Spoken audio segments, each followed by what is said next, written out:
दोस्तों ये कहानी है एक ऐसे लड़के की जो कि पढ़ाई में एवरेज था। दिन भर दोस्तों के साथ टाइम पास करना, मोबाइल चलाते रहना उसकी आदत थी। घर पर उसकी माँ की तबीयत भी ठीक नहीं रहती थी और वो ठहरे गरीब परिवार से, और घर की हालत बद से बदतर थी। यानी अगर कोई मेहमान आ भी जाए तो उसके बैठाने तक की जगह वहां नहीं होती थी। एक बार उसका दोस्त उसे बुलाने के लिए आया कि चल कहीं चलते हैं। तो वो दोस्त पहली बार उसके घर पर आया था तो घर की हालत को देखकर दंग रह गया। तो उसने पूछा, क्या तू यहाँ पर रहता है? बोले हाँ मैं यहाँ पर रहता हूँ। क्या ये तेरा घर है? बोला हाँ ये मेरा घर है भाई। बोला तू ऐसे हालातों में रहता है? बोला हाँ मैं ऐसे हालातों में ही रहता हूँ। क्यों, क्या हुआ? थोड़ी देर तक तो उसका दोस्त चुप बैठा रहा, लेकिन फिर वो बोला, वाह वाह मेरे दोस्त वाह, तेरी घर की हालत बस से बदतर है।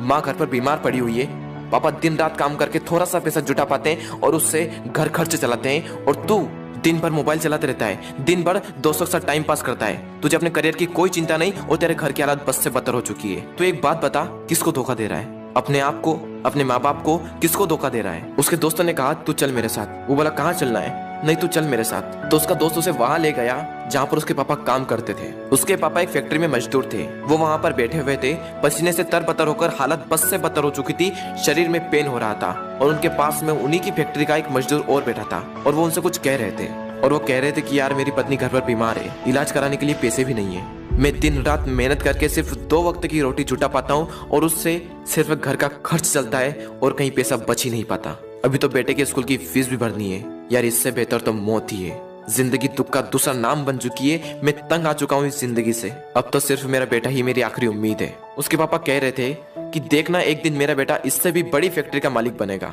वो लड़का और उसका दोस्त दोनों उस चीज को देख रहे थे और पूरे गौर से सुन रहे थे। तभी उसके दोस्त ने कहा, देख देख कैसे जीते हैं तेरे पापा।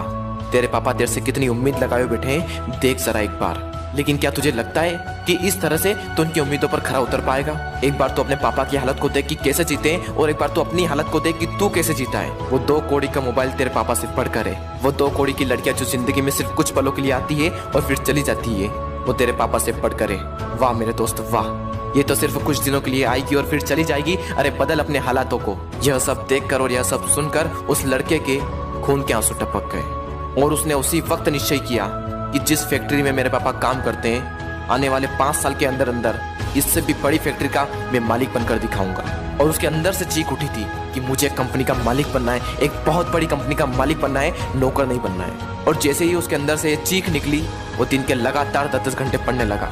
उसके दिमाग में सिर्फ एक ही लक्ष्य कि बहुत बड़ी कंपनी का मुझे मालिक बनना है, और उसके लिए मुझे क्या करना होगा? उसके लिए मुझे पढ़ना होगा, और मैं पढ़ूंगा। कोई माई का लाल ऐसा नहीं है जो मुझे रोक सकता है पढ़ने से। और आखिरी के सिर्फ 1 महीने में पढ़कर पूरे स्टेट में टॉप कर दिखाया। सब लोग हैरान हो गए कि ये कैसे हो गया।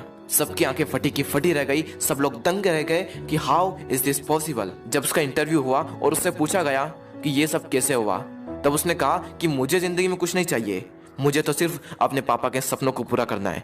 मेरे पापा का सपना है कि जिस फैक्ट्री में वो काम करते हैं उससे भी बड़ी फैक्ट्री का एक दिन में मालिक बनकर दिखाऊं। सिर्फ इसी सपने को लेकर मैं इतना पढ़ पाया और अपने प्रदेश में फर्स्ट आ पाया। दोस्तों हो सकता है कि आप इस कहानी की शुरुआती पार्ट को अपने आप से रिलेट कर पाओ। इंडिया में मैक्सिमम लोग या तो मिडिल क्लास फैमिली से बिलोंग करते हैं या फिर पुअर फैमिली से बिलोंग करते हैं। हर बच्चे के पापा बहुत ही संघर्ष करके उसे पढ़ाते हैं। हो सकता है आपके घर की भी यही हालत हो। उस कहानी में उस लड़के ने रियलिटी को एक्सेप्ट करा और अपने हालातों को बदल दिया। लेकिन क्या आप रियलिटी को एक्सेप्ट करते हो? क्या आप अपने सच को देख पाते हो, अपने हालातों को देख पाते हो, अपने आप को देख पाते हो कि आप क्या कर रहे हो और आपको क्या करना चाहिए? वो लड़का तो बहुत बड़ी कंपनी का मालिक भी बन गया, लेकिन क्या गारंटी है कि आप भी अपने पापा के सपनों को सच कर पाओ? क्या गारंटी है कि आप भी अपने हालातों को बदल पाओ? गारंटी है मेरे दोस्त, गारंटी है जब आपके अंदर से एक चीख उठकर आए, आपके अंदर से एक आवाज उठकर आए कि मुझे पढ़ना है, और सिर्फ इसलिए पढ़ना है कि मैं अपने हालातों को बदल पाऊं। और जिस दिन आपके अंदर से ये आ गया ना कि मुझे पढ़ना है और सिर्फ इसलिए पढ़ना है कि अपने हालातों को बदलना है, अपने मम्मी पापा के सारे सपनों को सच करना है, जिस दिन आपके अंदर से ये आवाज आ गई, उस दिन से एक बात तो तय है कि आप अपने हालातों को बदल दोगे, अपने माँ बाप के सारे सपनों को सच कर दोगे। बस जरूरत है तो एक अंदर से आवाज की। दोस्तों बहाने बनाने से कुछ नहीं होगा। बहाने तो हर कोई बनाता है, हर वो इंसान बनाता है जो कायर होता है। मेरा मन नहीं लगता, मुझे आलस आ रहे हैं, मुझे मैथ्स से टफ लगता है, मुझे साइंस टफ लगता है, मुझे ये टफ लगता है, मुझे वो टफ लगता है। कुछ भी टफ नहीं है। जाकर पूछो उस टॉपर से कि तुझे क्या टफ लगता है, तो हमेशा हमें सिर्फ एक ही चीज सुनने को मिलती है कि पढ़ने वाले के लिए कुछ भी टफ नहीं है। और दोस्तों जिंदगी का भी यही वसूल है, करने वाला कुछ भी कर जाएगा, और जो ना करने वाला है ना, वो छोटी सी मुसीबत आने पर रुक जाएगा। बहाने बनाने में उसका कोई रिकॉर्ड नहीं, उसे दिन भर आलस आते रहेंगे, उसके अंदर की एनर्जी बाहर उठ ही नहीं पाएगी।